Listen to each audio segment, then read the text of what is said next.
Alright, so this can be part 3 to what if Asta had time magic. So with that being said, let's just roll the intro. Bow in the presence of greatness. 'Cause right now that has forsaken us. You should be honored by my lateness. That I would even show up to this fake shit. So go ahead, go nuts, go. Alright, so in the last part we had just gotten done with Asta basically defending the town against the Midnight Sun and stopping their plot of stealing the magic from the kids there. During this, he had to fight Veto with Yami and ended up killing him due to him not really having a choice, as Veto was super strong and both Yami and him were severely drained at this point. So let's continue off from there. Now this would be a point in where Yami and Asta would be taken to the capital to talk to the Wizard King. Here he would explain that they need them for a special mission, something that will be pretty low-key, as he doesn't want this to be announced, as well as he thinks that there might be a traitor amongst the Magic Knights. We could then skip a few days, as it would take some time for Marks to actually get into the memories of the captured Midnight Sun members, as there isn't a anti-magic Asta in this, so he would have to crack it by himself. After that, this is when the captains would come back for the meeting, and obviously Asta would not be here because they would have no reason for it. After that, this is where they chase after the Purple Orca's leader, as they think he's the traitor. Now obviously he would use his magic to leave and basically make himself invisible. Now Yami, having Ki, would have an easy way to detect him, but after that it would take some time because of the soldiers that he had given them to basically buy time. Now after that, it isn't really that much of a chase, as basically they are just throwing physical objects at him to hurt him, as actual magic wouldn't be able to touch him. But Yami, being the only one that could really sense him, would be able to get him pretty easily due to Ki and be able to knock him out. After this, he is then captured and then put into jail. After all this is done, this is when the Black Bulls are ready to go to the Water Temple, and they pretty much bring the same cast as they normally do, so it's pretty much almost the entire squad. So this entire event that happens isn't all too different from what it was in canon. The only difference is that Asta at this point is having a really hard time confronting the fact that he killed someone, because Asta was never someone who wanted to kill anyone, and him being so young, it's hard for him to adjust, if that makes sense. It's easy for some to justify what he did in self-defense, but for Asta it really isn't. It's the first time in a while that Asta realized how powerful his magic really is, because compared to other types of magic, like I'm talking about elements, it isn't a one-shot necessarily for those type of elements, but for his it pretty much is, because it just ages things. Now he would have a long talk with his spirit Kronos, as Kronos at this point would start to manifest a bit more, now in a form of a smaller spirit, kind of like how Sylph is, but Sylph is at the point where she could fully manifest while Kronos isn't. So at this point Kronos is trying to build up Asta's confidence. He would talk about how Asta is born special and that he was made to change the world. Someone like Beto was trying to end it. He tells Asta that he's meant for greatness, that in the future both of them will be on top of the world, and at that point it's only up to Asta to know what he wants to do with that power. With this, it gives Asta a new perspective on his power once again, thinking about how powerful he may become in the future, especially with the spirit at his side. Not only that, but he gains a bit of confidence because of what he's been saying to him, because in the past, him being a peasant only got him, well, ridicule, but with him having this magic and having someone feed that ego, he gets a lot more confident. So we could skip a few days, and this is when Noelle eventually learns how to perfect her magic and have it actually be stable.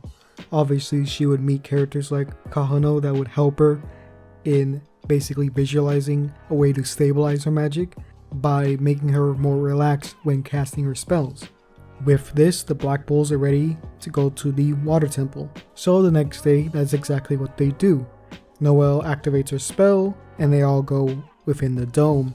Then they travel near the bottom of the ocean to find where the water temple is. There they see this entire city that's underwater, and they meet the sea people that's there. Here they interact with them and they find a way to their elder. This is the time in where negotiations start taking place, with Yami wanting to get the magic stone. The elder is, well, reluctant to give up the stone without a fight, so he asks Yami if he could gamble for it. That being a game between his guardians and his squad members. Obviously the captain will not fight, so the battle between the two begins, with everyone getting teleported all around the sea temple, as the elder has game magic which lets him control a certain amount of area within there. So the battle starts. So Asta looks up, and what he sees is someone wearing some sort of mask, and this mask is that of an octopus. The masked man tells Asta, "You have an incredible amount of magic. This fight will be interesting." So Asta tries to use some chronostasis on him to make this fight really fast, but it doesn't work, as this man's power is mollusk magic, which makes all magic pass right through him, similar to that of the purple orca's leader. So we didn't actually get to see this in Black Clover canon because, well, Asta doesn't have any magic. So what Asta does in this situation is that he uses reinforcement magic all over his body to help him with his physical strength and speed. Now I would say that this masked man would probably be very versed in terms of hand-to-hand combat, but Asta is just too fast for him and he can't really react to his speed. So Asta one-shots him. The fight wasn't really much for Asta, so he continues on, as the others fight their own battles, which are pretty easy onto themselves. As he continues, he sees someone with a different mask, this time one of a swordfish. This man in the swordfish mask tells him that his name is Kiato and that he's heard that Asta has time magic. Asta then says, "How do you know this? Who told you?" He says that's not important and instead to look at his dance scene. Asta's never seen anything like this, but he's very impressed. Kiato then continues, saying that if he wins this fight, he might be able to go to the surface and live out his dream of becoming a famous dancer. Asta, thinking about what he just said, really likes the idea of him becoming famous. It's a noble and almost childlike dream for him, that being Kiato. After this, the two begin to fight, but it isn't really much of a fight here either. As Kiato starts to dance using his dance magic combined with his sword technique, it is very unpredictable for Asta's point of view, but again, Asta just uses chronostasis here to kind of just trap him. There's no need for him to fight in this situation since he could just trap him and pretty much still win. After this had been done, Asta would sit down waiting for the others to finish their fight. Since Asta already took down two, he thinks it'd be better for the others to finish off them since they seem to need more fighting experience than he does, as they're not as strong as him. So he wants to give them the most amount of chances he can. This plan, however, doesn't go through, as what happens is the Midnight Sun actually invades the water temple. But instead of the normal Veto that would come, instead he would be replaced by Fauna of the Third Eye. This is because Veto actually died during the attack on the town. So the Elder and Yami, seeing that the Midnight Sun invaded the water temple, they would tell all the participants that they are under attack and the game is changing. Instead of fighting each other, they want them to fight the Midnight Sun. So after this, Asta releases Kahito from his chronostasis, giving him the rundown of what just happened. Meanwhile, both Magna and Luck are fighting Fauna. Now this is a harder fight than usual because Fauna's type is fire, while Magna is also fire, so there's no advantage here, and because she is way stronger than him, it's not going to make too much of a difference what he throws at her. Even the combination magic that they would have done isn't enough for her. So for those asking how would the father of Kahano and Kyoto actually do in this fight, because he does have water magic, he wouldn't do well at all, because even though he has the weakness to fire, she has the, well, fire spirit, and she's just a lot stronger. So there's no way that he could win this. So eventually when Asta and Kyoto actually get there, Noelle and Kahano are already there. When Fauna looks at Asta, she begins her speech as she is extremely hateful towards Asta. She says, "You're the one who killed Veto. It's a sin I could never forget. I can never forgive. I hate you with all of my heart and I will kill you." Asta then says, "I don't blame you. If I was in your situation, I'd probably think the same way. But I had to do it. I had to kill your friend. Surrender now or I fear the same will happen to you." After Asta said that to her, her eyes narrow and something begins to happen. She opens a grimoire, Asta gets ready for a spell, and she does something quite amazing here. She actually does perform Spirit Dive with the Salamander Spirit. Now the reason why she's doing this is because after the death of Veto, it really took a toll on her, and well, she decided her one mission in life was to kill Asta, and to do so she needed to get more powerful, and therefore decided to deepen her bond with her spirit, as she found that to be the only way to kill Asta. Asta at this point is in awe of what he just saw, and in mere moments she was in front of Kahano, about to launch a devastating attack before Asta comes for the save. He tries to use Chronostasis, but she quickly dodges and throws a fireball towards Asta.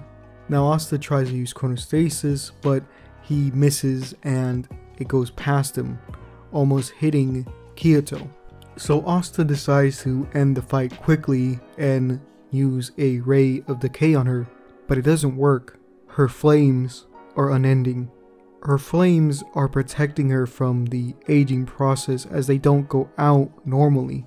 So for a point of reference of her kind of Spirit Dive form, she would look like she was wearing armor that is a mix between something like a phoenix and a dragon. So she would have wings on her back consisting of mostly feathers and some talons, if that makes sense. So that's what I'm trying to go with in this design. I'm not sure if I'm going to draw it, because by the time this video's out, I'm not going to have a drawing for it, as that's going to take way too long. But I might have one in the future, depending if you guys want it or not. But anyways, let's get back into the fight. So both Fauna and Asta are in front of Kahano, and in mere moments, Fauna turns completely to the side and looks at Asta. Without saying anything and without enough time to react, she basically punches Asta away. From the point of view of the others there, it seemed like it was way too fast. They were almost like blurs to them. But after a second or two, when they process everything that just happened, Noelle sees that Asta is on the ground, something that she's never seen before, so she yells for both Kahano and Kyoto to come near her. So the two start running towards Noelle, trying to get some sort of salvation.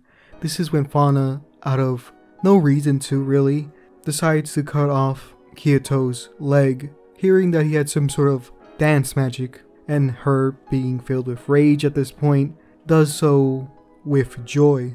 And keep in mind, as this is all going down, both the Elder and Yami are stuck within their room, basically watching this all go down, because there's a spatial mage outside, basically keeping them inside. After Kyoto's leg is cut off, Noelle activates her Sea Dragon's lair to basically protect them, because remember, it's that dome spell. While in the Sea Dragon's lair, this is where they try to patch up Kyoto's wound, as he's bleeding out pretty heavily at this point. So they take some of their clothes to, well, try to stop the bleeding by applying some pressure. On the outside, this is where Fauna tries to evaporate all the water so that she could get inside. Keep in mind that it only takes a few seconds for this to happen, and immediately Asta gets up from the rubble and actually hits Fauna with a time cutter.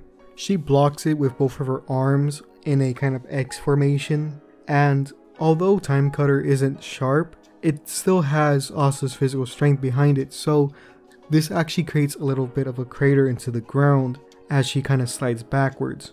Immediately after this, Asta tries to use his chronostasis again to try to capture her, but she then moves out of the way as quickly as he reacted. Asta then starts pleading with her, "Please, just let me capture you. I don't want to go through it again. I don't want to kill another person again. Please, just let me capture you." Then Fauna says, "That's rich coming from you. The person who killed him. Did you give him the option of being captured? No. You aged him to dust, but I will burn you to ash." This is when she unlocks her third eye, becoming way stronger than she was before. This is when Asta uses Kronos to enhance his spells. So he uses reinforcement magic on top of his body to make it way faster than usual. And with the combination of Kronos being there, it's as if he's being sped up, but also not aging at the same time. As the two clash, they're pretty much even in terms of speed, but not in power. I would say that Fauna's way stronger here, not physically but in terms of magic. Because Fauna is immune to the aging process of Asta's spells, the lethal part of those spells aren't really affecting her, and therefore it doesn't really do anything to her. They continue to clash as Fauna charges up a spell. Asta thinks that she's gonna launch at him and gets ready, but as always, she tries to do the most damage with each attack that she does, and instead launches it towards the dome that Noelle and the others are in. Asta tries to stop it, but Fauna is just there, basically knocking him around so that he can't get near it. When it hits the dome, an incredible amount of steam comes from it. When the steam vanishes, what it shows is that Kahano tried to save the other two, and doing so she's gravely injured, just like her brother. She is slightly seared across her body because of the heat. Filled with anguish of her friends nearly dying, gives her enough motivation to get a new spell, that being Sea Dragon's Roar. Noelle yells to Asta if he could somehow slow her down so that she could get a clear shot, because she thinks she'll be able to take out Fauna. Asta then says, "Are you sure, Noelle? Killing another isn't the easiest thing." Noelle then says, "Don't worry, we can share this burden." So Asta tries to slow her down. His plan here is to break some of her bones in some way to slow her down. He doesn't think he could get a clear cut, so he tries to break something instead. As this is happening, the fight between the two is very vicious, with Fauna creating weapons made out of pure fire to hurt Asta. Now she's very personal for attacks, and by that I mean she wants to fight hand to hand. So she creates almost a gauntlet-like weapon where there are spikes and where the knuckles would be. So she's using that to, well, pulverize Asta. Asta gets many cuts around himself, but with the help of Kronos, some of them are, well, being reduced by quite a lot due to the fact that he's kind of rewinding time quite a bit, but doing so drains Asta of his magic. Eventually we get to the point where Asta does hit a decisive blow, hitting her on the side with his time cutter. This breaks one of her ribs and she starts to slow down as her breathing becomes irregular and she coughs up blood. In this confusion, Asta does it again to give her even more of the same problems. Fauna then activates her healing magic to try to stop the bleeding. This is when Noelle shoots out her Sea Dragon's Roar and Fauna easily dodges it as if it was merely nothing. But something incredible happens. A portal opens up in front of the spell, and the second portal opens up behind Fauna. This is when the spell actually hits Fauna from the back. She tries to dodge it like before, but there was no time, and this ends up eating up her arm all the way to her shoulder. Fauna then starts to scream, but not in anger, but instead pain, and this sound that's coming off of her is so haunting to the three, that being Asta, Noelle, and Finral, who's been hiding this entire time, but only came out to help in that last shot. Flame starts to come out of her wound, and it instantly regenerates. This is due to the fact that Fauna has a lot of connections towards the Phoenix, and therefore, a lot of the times, she can regenerate from almost near-death things. After this is when she starts to, well, try to self-destruct, with her seeing no other option. The heat is intense around her, and Asta doesn't think he could get close enough to use chronostasis. So Asta tries to do what he thinks will work, and he tries to calm her down, but it's not working, and time seemingly is running out until a single slash comes. Dark Dimension Slash. This is where Yami kills Fauna. Alright, so this is going to be the end of the video. I hope you guys like it. In the next part, we're going to go over the aftermath of what just happened and things like that. So if you want to continue watching this series, please give it a like, as it does help out the channel and it helps out the video do well. Other than that, I hope you guys had a nice time watching this, and tell me what you guys want to see below in the different parts for this series and different series you want me to do in the future. With that being said, we gotta give a shout out to the patrons over on Patreon. So if you want to join, it only takes $1 and you have a chance to get a drawing from me. But the higher you are on the tier, the more likely you are to get a drawing from me, as there'll be less people there. So with that being said, let's actually give them a shout out. So in our gold tier, we have Nippy Director, Kenny, Dwayne Fenn, and Lyco. Like I said before, it only takes $1 and you have a chance of getting a drawing from me, and you get my videos early. So with that being said, hope you guys liked the video. And one more thing, please comment down CS so I know you support the channel. And with that being said, that's gonna be the video. So yeah.